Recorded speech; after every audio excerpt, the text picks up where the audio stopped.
2024 లేదా 25లో డిగ్రీ లేదా బీటెక్ చదివారా? సాఫ్ట్‌వేర్ జాబ్ కోసం ఎదురు చూస్తున్నారా? అయితే కోడ్ జ్ఞాన్ 100 డేస్ కోర్సులో చేరండి. జాబ్ సాధించండి. Welcome to Suman TV. నేను మీ సుమన్ టీవీ. నరదృష్టి ప్రభావం కనుక ఉంటే మనిషికి తెలియకుండానే మానసికంగాను శారీరకంగాను చాలా రకాలుగా దెబ్బతినేటువంటి అవకాశం ఉంటుందని చెప్పేసి అంటూ ఉంటారు వైదిక ఆస్ట్రాలజీ ప్రకారం కనుక మనం చూసుకుంటే. అయితే ఈ నరదృష్టి ప్రభావం అనేది ఎన్ని రకాలుగా ఉండేటువంటి అవకాశం ఉంది, అండ్ 2026లో కనుక మనం చూసుకుంటే ఏ రాశి వారికి ఏ విధంగా ఉండేటువంటి అవకాశం ఉంది అనేది ఈరోజు మనతో పాటు వైదిక ఆస్ట్రాలజీ ఉమా గారు ఉన్నారు. వారి మాట్లాడి తెలుసుకుందాం. నమస్కారం ఉమా గారు. నమస్తే నాగరాజు గారు. నరదృష్టి ప్రభావానికి రాళ్ళు కూడా పగిలిపోతాయని చెప్పేసి మాట్లాడుకుంటూ ఉంటారు. అంటే శాస్త్రంలో దీనికి సంబంధించినటువంటి కొంత డేటా కూడా ఉంది.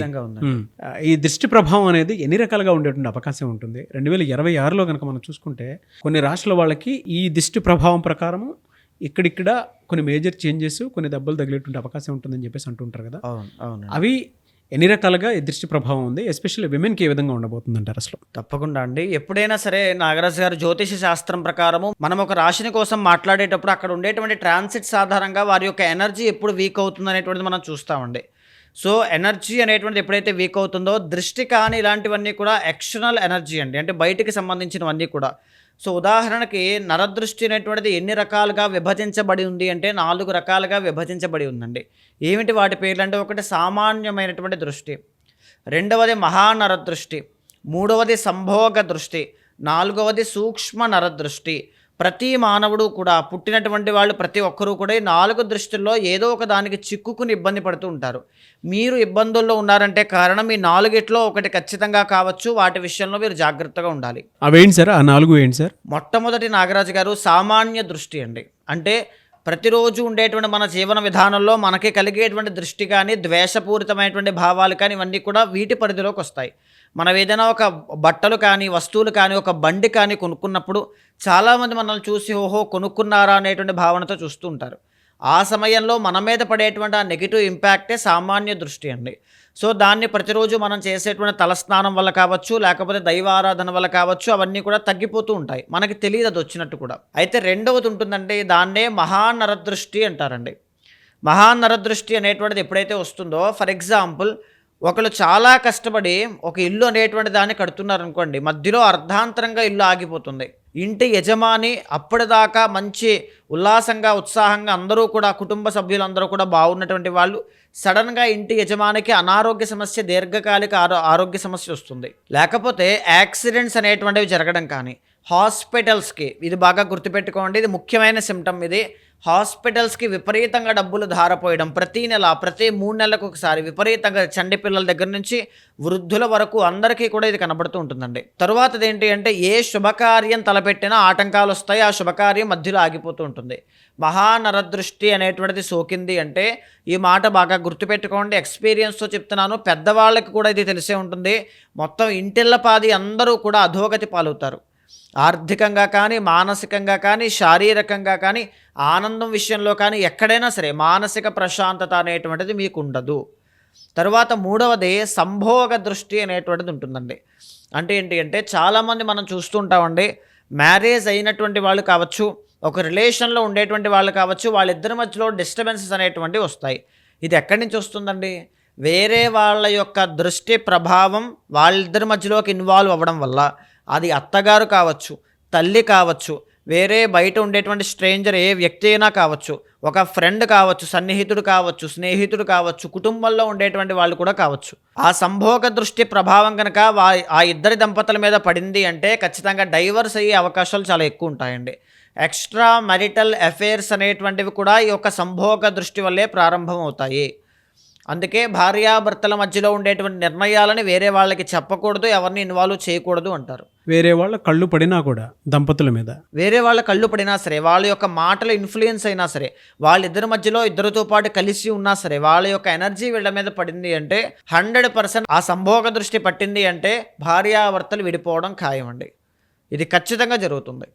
లేకపోతే ఏంటి అంటే, వాళ్ళకి ఇన్ఫ్లుయెన్స్ అయిపోతారు, చెప్పుడు మాటలకు ఇన్ఫ్లుయెన్స్ అయ్యారు, ఈ మాట వినే ఉంటారు. ఇద్దరూ కూడా తెలియకుండా వాళ్ళిద్దరి మధ్యలో అనుమానము స్టార్ట్ అయ్యింది, ఈ మాట వినే ఉంటారు. లేకపోతే ఆయన ఎక్కడ ఉంటారు, ఈమె ఎక్కడ ఉంటారు, వీళ్ళిద్దరి మధ్యలో మిస్అండర్స్టాండింగ్స్ అనేటువంటి విపరీతంగా ఉంటాయి. లేకపోతే భార్య అనేటువంటిది అత్తగారి మాట వినకపోవడం, ఏదైనా కావచ్చు అండి.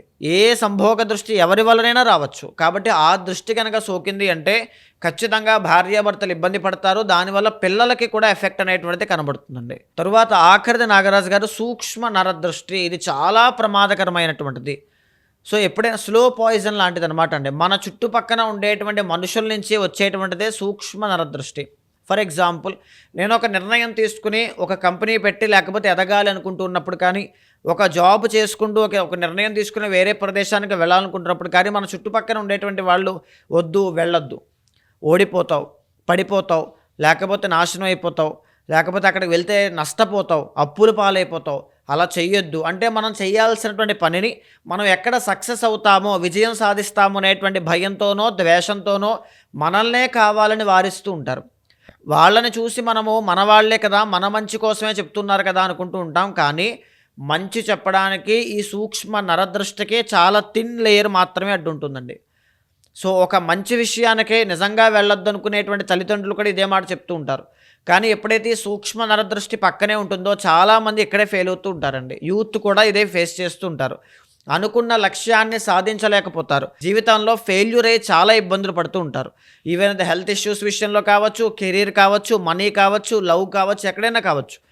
ఆ సూక్ష్మ నరదృష్టి యొక్క ప్రభావం ఉంది అంటే మీరు గెలవడం ఖాయం, దాని నుంచి బయటికి రావడం కూడా చాలా కష్టం అండి. మీరు చెప్పినటువంటి ఈ 4 నరదృష్టిలో కనుక మనం చూసుకుంటే అండి, మిథున రాశి వారికి ఏం ఉండేటువంటి అవకాశం ఉంటుంది? అండ్ 2026లో కనుక మనం చూసుకుంటే జనవరి నుంచి డిసెంబర్ వరకు ఎస్పెషల్లీ ఈ రాశి విమెన్కి అసలు ఏ విధంగా ఉందండి అసలు ప్రస్తుతం? తప్పకుండా అండి. మహానరదృష్టి అండి. సింపుల్గా చెప్తున్నానండి, మహానరదృష్టి ప్రభావం 2026వ సంవత్సరంలో మీకు తీవ్రంగా ఉంది.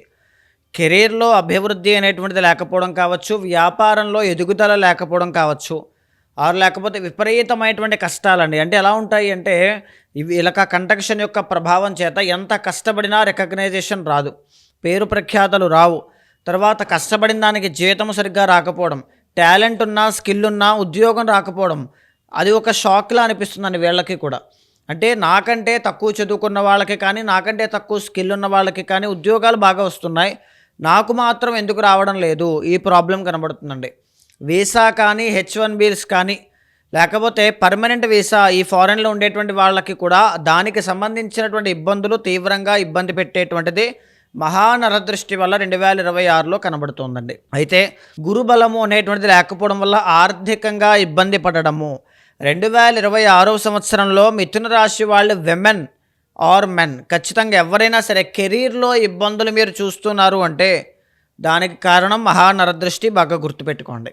అయితే ప్రధానంగా విమెన్ మనం చూసుకుంటే అండి, వీళ్ళకి సంభోగ దృష్టి వల్ల కావచ్చు, మిథున రాశి వాళ్ళకి విమెన్కి మ్యారిటల్ లైఫ్లో ప్రాబ్లమ్స్ అనేటువంటివి చాలా ఎక్కువ వస్తాయండి. అంటే ప్రీవియస్ ఇయర్ నుంచి కంపేర్ చేసి చూస్తే అది ఫేస్ చేస్తున్నారండి ఖచ్చితంగా.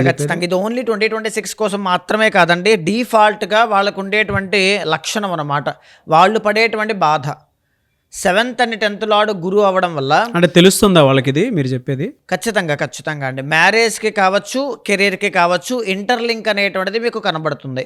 మ్యారేజ్లో కలిసి రాకపోవడం, పెళ్ళయిన తర్వాత కలిసి రాకపోవడం, పెళ్ళయిన తర్వాత ఉద్యోగంలో ఇబ్బందులు పెరగడం కానీ, పెళ్ళయిన తర్వాత ఆర్థిక సమస్యలు పెరగడం కానీ ఖచ్చితంగా చూస్తారు. అది ఎందుకు అంటే సంభోగ దృష్టి వల్ల కలిగేటువంటి దోషం అండి. అయితే దీంతో పాటుగా చాలామంది మిథున రాశి విమెన్కి 2 మ్యారేజెస్ చేసుకునేటువంటి యోగం ఉంటుందండి. దీన్నే ద్వికళత్ర యోగ దోషం. కొన్ని పర్టికులర్ రాశులకి మాత్రమే దోషం ఉంటుంది, అందులో మిథున రాశి ఒకటి. అయితే ఈ యొక్క దోషం ఉండడం వల్ల ఏంటంటే సంభోగ దృష్టి వల్ల ఇద్దరి మధ్యలో విభేదాలు రావడం కానీ, మానసిక ఒత్తిడి పెరగడం కానీ, మిస్అండర్స్టాండింగ్స్ విపరీతంగా పెరగడం కానీ, ఒకరినొకరు బ్లేమ్ చేసుకోవడం కానీ ఇలాంటివి ఉంటాయి. అంటే పేరుకే భార్యాభర్తలుగా, పేరుకే రిలేషన్షిప్లో ఉండేటువంటి అవకాశాలు దానివల్ల ఎక్కువ ఉంటాయి. ఈ లక్షణం కనబడుతుంది అంటే సంభోగ దృష్టి వల్ల ఇబ్బంది పడుతున్నట్టే. అయితే దాని నుంచి బయటికి రావడం ఎలాగా? అసలు 2026 సంవత్సరంలో మంచి డేట్స్ ఎప్పుడున్నాయి? రవి కావచ్చు, కొన్ని మిగతా గ్రహాల యొక్క సంచారం వల్ల ఎప్పుడెప్పుడు మాకు బెస్ట్ టైం ఉంది, ఇది కూడా బాగా నోట్ చేసుకోండి. మార్చి 17వ తారీఖు దగ్గర నుంచి మే 17వ తారీఖు దాకా ఈవెన్ మీకు గురు బలము అనేటువంటిది లేనప్పటికీ కూడా రవి అనేటువంటి ఆయన 10th and 11th హౌసెస్లో సంచారం చేయడం వల్ల కెరీర్లో గ్రోత్ అనేటువంటిది రవి మీకు ఇస్తారండి. మీరు కష్టపడిన దానికి రిజల్ట్స్ అనేటువంటివి చూస్తారు. మంచి ఆరోగ్యము అనేటువంటిది కనబడుతుంది. సంఘంలో గౌరవ మర్యాదలు అనేటువంటివి పెరుగుతాయి. మళ్ళా తిరిగి ఆగస్టు 17వ తారీఖు దగ్గర నుంచి సెప్టెంబర్ 17వ తారీఖు దాకా ఇదైతే అఖండమైన రాజయోగంగా మీరు పరిగణలోకి తీసుకోవచ్చు. ఎందుకు? జూన్ 1వ తారీఖు దాటిన తర్వాత నుంచి గురువు కర్కాటకంలోకి వెళ్తారు. అప్పుడు మీకు గురుబలం పెరుగుతుంది. కాబట్టి ఈ ఆగస్టు 17 దగ్గర నుంచి సెప్టెంబర్ 17 దాకా వర్తించేటువంటి రవి బలం గురుబలం ఉన్నప్పుడు వస్తుంది. కాబట్టి ఖచ్చితంగా అద్భుతమైన రిజల్ట్స్ మీరు చూస్తారు. ఉన్నటువంటి అప్పులన్నీ కూడా తీర్చేయడం కానీ, డబ్బుతో పాటుగా ప్రతి విషయంలో ఎడ్యుకేషన్ కానీ, ఇల్లు కట్టుకోవడం కానీ, ప్రాపర్టీ కొనడం కానీ ఏదైనా కావచ్చు, అన్నీ కూడా మీకు సిద్ధిస్తాయి. తరువాత మళ్ళా తిరిగి నవంబర్ 17వ తారీఖు దగ్గర నుంచి డిసెంబర్ 17 దాకా సామాన్య రాజయోగం కనబడుతోందండి. ఆ సమయంలో మీకు గురుబలం ఉండదు. ఓన్లీ రవి ఇచ్చేటువంటి రాజయోగం వల్ల శత్రువుల మీద ఆధిక్యత ప్రదర్శించడం కానీ, శత్రు బాధల నుంచి బయటికి రావడం కానీ, లేకపోతే అనారోగ్యం నుంచి బయటికి రావడం కానీ, అప్పుల బాధ నుంచి బయటికి రావడం కానీ ఆ మాసంలో ఖచ్చితంగా చూస్తారు. అయితే ఓవరాల్గా మిథున రాశి వాళ్ళకి మహానరదృష్టి యొక్క ప్రభావం చేత కెరీర్లో ఇబ్బందులు 2026వ సంవత్సరంలో కంటక శని రూపంలో కనబడుతూ ఉన్నాయి. marital లైఫ్లో కానీ ఆ రిలేషన్షిప్లో కానీ డిస్టర్బెన్స్ ఉన్నాయి అంటే అది సంభోగ దృష్టి వల్లే మీకు కలుగుతున్నాయి అని అనుకోవచ్చు. ఖచ్చితంగా చేయించాల్సిన పరిహారం ఏమిటి అంటే సుదర్శన హోమము అనేటువంటిది చేయించండి, లేకపోతే సుదర్శన చండీ హోమము అనేటువంటిది నిర్వహించండి. మనం చేసేటువంటి రెమెడీసే పూజలే మనల్ని కాపాడుతూ ఉంటాయండి, మన కర్మను తగ్గిస్తూ ఉంటాయి. అయితే మిథున రాశి వాళ్ళు ధరించాల్సినటువంటి స్టోన్ ఏంటి అంటే గ్రీన్ ఎమరాల్డ్ అనేటువంటిది ధరించాలి. దీనివల్ల అత్యద్భుతమైనటువంటి రాజయోగం జీవితంలో మీకు కనబడుతుంది. దీంతో పాటుగానే క్రిస్టల్స్లో మీరు చూసుకుంటే గ్రీన్ జేడ్ క్రిస్టల్స్ కానీ, గ్రీన్ అవెంచురైన్ క్రిస్టల్స్ కానీ ధరించడం వల్ల బుధుడి యొక్క ఎనర్జీ మీకు పెరిగి అద్భుతమైన వ్యాపార అభివృద్ధి, తెలివితేటలు కానీ, కమ్యూనికేషన్ కానీ, మానసిక ప్రశాంతత కానీ, లక్ కానీ అన్నీ కూడా మీకు కలిసి వస్తాయి. వీటికి రెమెడీస్ అసలు ఏ విధంగా ఉంటాయండి? ఒక్కొక్కరికి ఒక్కొక్క ప్రభావం కనబడుతూ ఉంటుంది నాగరాజు గారు. మిథున రాశి వాళ్ళందరికీ కూడా ఇవే ఉంటాయని కాదు, ఎడిషనల్గా ఇంకా కొన్ని ఉంటాయి. బట్ మనం గ్లోబలైజ్డ్గా అడ్రస్ చేసేటువంటివి మాత్రం కామన్గా ఏదైతే కనబడుతుందో అన్నే, ఎందుకంటే మిగతావన్నీ చెప్పుకుంటూ వెళ్తే టైం సరిపోదు కాబట్టి. అయితే వ్యక్తిగత జాతకం ఆధారంగా మనం చూసుకోగలిగితే దశ అంతర్దశలు బట్టి ఉన్నటువంటి సమస్యకి పర్ఫెక్ట్ సొల్యూషన్ మనం చేయొచ్చు. ఈవెన్ ఏ కష్టాల్లో ఉన్న వ్యక్తి అయినా పర్ఫెక్ట్ సొల్యూషన్ ఆచరిస్తే ఆ కష్టం నుంచి వితిన్ డేస్లో బయటకు వస్తారండి. ఇది ప్రూవెన్, ఖచ్చితంగా శాస్త్రం చెప్పినటువంటి మాట. చాలామంది ఏంటంటే మీరు చెప్పిన దాని ప్రకారం రెమెడీ చేయించుకుందాం అనుకున్నటువంటి వాళ్ళు చాలామంది ఉన్నారు. వాళ్ళకి పూజలు కావాలి, కొన్ని క్రతువులు కావాలి, దాంతోపాటు పర్సనల్ చాట్ ప్రకారం ఏదైతే ఉంటుందో అవి మీ దగ్గర అపాయింట్మెంట్ తీసుకొని అన్నీ క్లియర్ చేసుకుందాం అనుకున్నటువంటి వాళ్ళు ఉన్నారు. ఆ ప్రాసెస్లో మిమ్మల్ని అప్రోచ్ అవుదాం అనుకుంటే ఎలా? తప్పకుండా అండి. అలాంటి వాళ్ళు ఎవరైనా ఉంటే మీకు కింద కనిపించే అపాయింట్మెంట్ నెంబర్కి కాల్ చేస్తే మా వాళ్ళు మీకు పూర్తి వివరాలు అందిస్తారు. మీ యొక్క డేట్ ఆఫ్ బర్త్ కానీ, టైమ్ ఆఫ్ బర్త్ కానీ, ప్లేస్ ఆఫ్ బర్త్ కానీ అది ఉన్నప్పుడు ఖచ్చితంగా నేను మీ యొక్క జాతకాన్ని చూసి ఒకవేళ ఆ సమస్యకి సొల్యూషన్ ఉంటే నేనే శాంతి పరిహారములు మీకు ఆచరింపచేసి ఏ ప్రాబ్లంతో మీరు ఫేస్ చేస్తున్నారో దానికి సొల్యూషన్ ఖచ్చితంగా చూపిస్తాను. భగవత్ అనుగ్రహం కలిగేలా చేస్తాను. Thank you so much Uma గారు. నమస్తే అండి. చూసారు కదండి వీడియో. ఈ వీడియోపై మీ అభిప్రాయం కమెంట్ బాక్స్లో పోస్ట్ చేయండి. ముఖ్యంగా మీరు కనుక లైఫ్లో మీకున్నటువంటి ప్రతి ప్రాబ్లంకి వేదిక ఆస్ట్రాలజీ త్రూ సొల్యూషన్ కావాలి అనుకుంటే మాత్రం స్క్రీన్ మీద ఉమా గారి కాంటాక్ట్ నెంబర్ కనిపిస్తుంది. మీరు పూజల కోసం అయినా సరే, శాంతి హోమాలు చేయించుకోవాలనుకున్నా సరే, ఏదైనా మంచి రెమెడీ కావాలనుకున్నా సరే, మీ జాతక చక్రం ప్రకారం మీ పర్సనల్ చాట్ అంటే వ్యక్తిగత జాతకం ఏ విధంగా ఉందని తెలుసుకోవాలనుకున్నా సరే, అండ్ మీ కెరీర్ని ఎటువైపుకి తీసుకొని వెళ్తే బాగుంటుంది 2026లో అనేటువంటి విషయం తెలుసుకోవాలనుకున్నా కూడా ఉమా గారి కాంటాక్ట్ నెంబర్ మీకు కనిపిస్తుంది. దాన్ని మీరు కాల్ ఆర్ మెసేజ్ వాట్సాప్ చేసి వెంటనే అపాయింట్మెంట్ బుక్ చేసుకోండి. ఈ వీడియో లైక్ చేయండి, షేర్ మాత్రం తప్పకుండా చేయండి. ఇలాంటి మరిన్ని వీడియోస్ కోసం మా ఛానల్ ఫాలో అవ్వండి. Thank you.